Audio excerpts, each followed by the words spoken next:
अभी भी खबर आ रही है, बैरिस्टर असदुद्दीन ओवैसी ने पार्लियामेंट में पेश one nation one election bill को जमहूरियत के लिए क्यों बताया खतरा। साथ ही कहा कि यह बिल संविधान की बुनियादी ढांचे के खिलाफ है और यह बिल क्षेत्रीय दलों को खत्म करने का भी काम करेगा। इस वक्त बड़ी खबर आ रही है, केरल के वायनाड से लोकसभा सांसद प्रियंका गांधी सोमवार को संसद में फिलिस्तीन वाला बैग लेकर पहुंची थी। वहीं मंगलवार को प्रियंका गांधी बांग्लादेश के अल्पसंख्यकों की आवाज उठाने वाला बैग लेकर पहुंची हैं।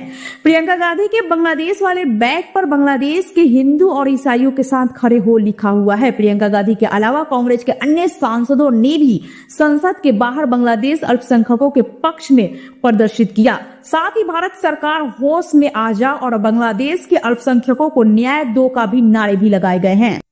इस वक्त बड़ी खबर आ रही है, देश के 2 राज्यों में धर्म के आधार पर आरक्षण दिया जाता है। ये गैर संवैधानिक है। जो ओबीसी को आरक्षण नहीं देना चाहते, 50% की सीमा बढ़ाकर मुसलमानों को आरक्षण देना चाहते हैं। दोनों सदनों में जब तक बीजेपी का एक भी सांसद है, धर्म के आधार पर आरक्षण नहीं होने देंगे, राज्यसभा में बोले गृह मंत्री अमित शाह।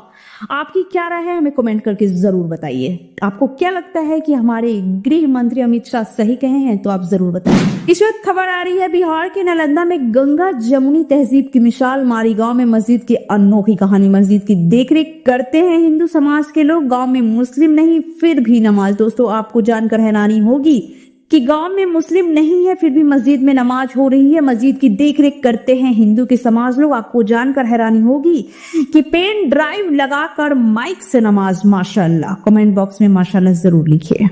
इस वक्त बड़ी खबर आ रही है, टीएमसी सांसद ने कहे बिल्किस बानो के बलात्कारियों को बीजेपी सरकार ने माफ कर रिहा कर दिया। उमर खालिद, सैफी और कई अन्य जो सालों से जेल में बंद है सिर्फ इसलिए क्योंकि उन्होंने मोदी और शाह की आलोचना करने की हिम्मत की थी। साकेत गोखले टीएमसी सांसद।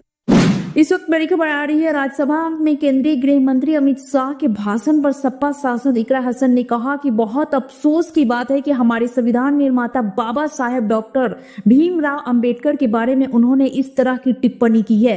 ये दर्शाता है कि भाजपा का संविधान पर न कोई विश्वास है और न वे इसे मानना चाहते हैं। इससे साफ जाहिर होता है कि इन लोगों को केवल अपनी मनमानी चलानी है। ऐसे महापुरुष जिन्होंने हमें संविधान के रूप में एक सौगात दी है जिससे हर नागरिक के अधिकार जुड़े हुए हैं, अगर उनका भी अपमान होगा तो यह बहुत अफसोसजनक है। आप सोच सकते हैं कि देश किस राह पर जा रहा है। कि राहुल गांधी ने कहा कि बाबा साहेब पर गृह मंत्री की अपमानजनक टिप्पणी को देश नहीं भूलेगा और न बर्दाश्त करेगा। अमित शाह को माफी मांगनी ही होगी।